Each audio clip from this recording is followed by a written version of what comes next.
Known simply as Star Wars when first released to massive fanfare on May 25, 1977, this epic space opera quickly became the highest-grossing film of all time, earning $750 million against its modest $11 million budget. Adjusted for inflation, this fourth installment of the six-part series remains the second most successful film in American history, behind only Gone with the Wind. Opening with the iconic tilted text crawl, which, like much of this ambitious fantasy adventure, was inspired by the Flash Gordon Saturday morning serials of the 1940s. Visionary writer and director George Lucas crafted a stupendous 125 minutes of cinema. Set a long time ago in a galaxy far, far away, the picture follows a group of freedom fighters as they attempt to destroy a powerful space station controlled by the menacing Darth Vader, a mysterious cyborg with telekinetic powers, whose booming voice is provided by James Earl Jones. Told through the perspective of their intrepid droid companions, played amusingly by Anthony Daniels and Kenny Baker, who remained hidden inside their metallic costumes throughout, the film stars Mark Hamill, Carrie Fisher, and Harrison Ford, all in breakout roles.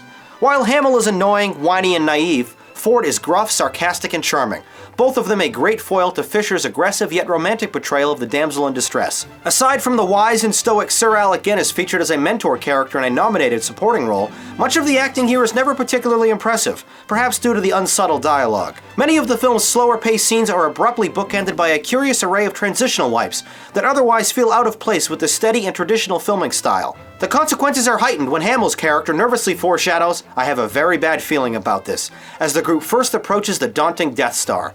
Borrowing inspiration from Kurosawa, The Wizard of Oz, and World War II dogfighting, this movie introduced fantastical environments that are extremely lush, detailed, and intriguing, especially in the franchise's expanded universe of novels, video games, comics, action figures, TV shows, and theme park rides. A mind-blowing accomplishment in the visual effects realm, the inaugural effort from Lucas's now iconic Industrial Light and Magic Effects company was revolutionary in every sense of the word, completely redefining cinema and winning 6 Oscars in the process. From the seamless integration of model work, chroma key overlays, and imaginative backdrops and matte paintings, the world of Star Wars is a breathtaking one that inspired a generation, myself included. This PG-rated movie single-handedly cemented my die-hard passion for film. The Oscar-winning score from famed composer John Williams is as powerful and thematically captivating as it is memorable. The sweeping sounds of the leitmotif associated with Hamill as he longingly stares into the burning twin suns of Tatooine is haunting, sending chills down my spine no matter how many times I watch. Likewise, the tense and gripping sequences featuring brave star pilots firing lasers at the Empire's planet-killing weapon are similarly backed by triumphant and appropriately gripping theme music. Are there any other ways out of the cell bay? We've been cut off! All systems have been alerted to your presence, sir. The main entrance seems to be the only way in or out. There isn't any other way out!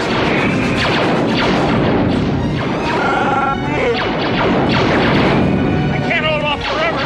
Now what? Some rescue. You came in here. Didn't you have a plan for getting out? He's the brains, sweetheart. What the hell are you doing? Somebody has to save our skins.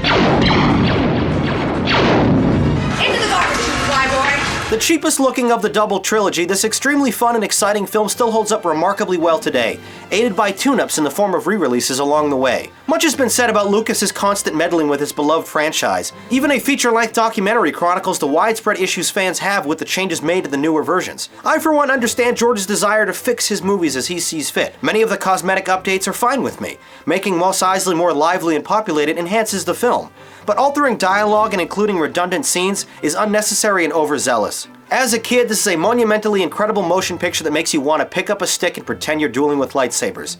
And as an adult, it makes you feel like that same kid all over again. Slower and less involved than its sequels, it's easy to overlook the flaws here, like poorly synced ADR or hokey dialogue, and simply be swept away with wonder. Star Wars Episode 4: A New Hope, a game-changing marvel, truly magical. Now let's see what you had to say about this film in the YouTube comments.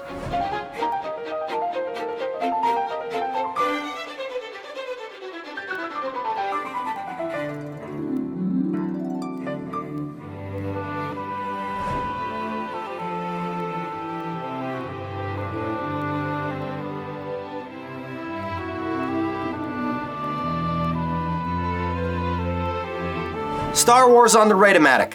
Unsurprisingly, 2 10s. Unanimous praise was given to the great effects, memorable characters, and exciting action. You thought it was amazing. Although I consider it the weakest of the originals, it's impossible not to recognize A New Hope's contributions to cinema, so I have to score it an amazing as well.